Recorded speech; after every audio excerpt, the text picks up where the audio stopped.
Skip here for FYP TV as Palace finally confirmed the signing of 20-year-old defender Jairo Riedewald on a 5-year contract for an undisclosed fee. The Dutchman is reunited with Frank de Boer, who was his manager at the game his first team debut at Ajax and who was a major influence on him throughout his progression in the famed Ajax Academy. And the signing is a clear symbol in the shift in philosophy that Frank de Boer is trying to install at Palace. A versatile defender, he's played at centre-half, left back and in front of the back four throughout his career at Ajax. But I think the left side of the back three in which de Boer is trying to instill will be the position that Palace fans will see him play the most minutes in this season.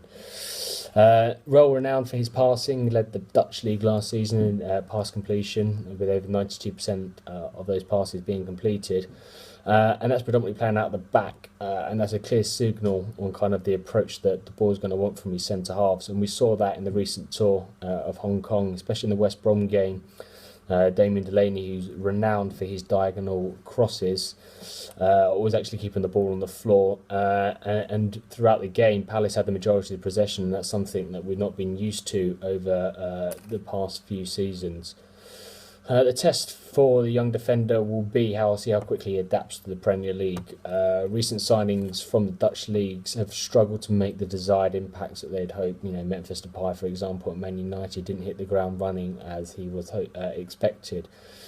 But the hope is here that having a familiar face as his manager and coming into a style and system that he had been brought up in, that he will not follow suit and will be a great success. A young player, only 20 years old, he's obviously got plenty of potential, and the hope is that Palace fans get to see him realise all that potential in the red and blue. And if Football Manager's anything to go by, he gets bought by Manchester United for 35 million in the season that Palace signed him, so it must be a clear indication of his talents.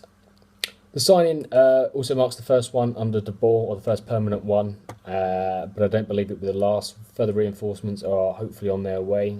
Still potentially in the market for another centre-half. Rumours of Callum Chambers are still rife. Palace also need to look at potential new goalkeeper, especially with the departure of Steve Mondonda, and a centre-forward with Christian Benteke, the only fit striker that has scored a Premier League goal.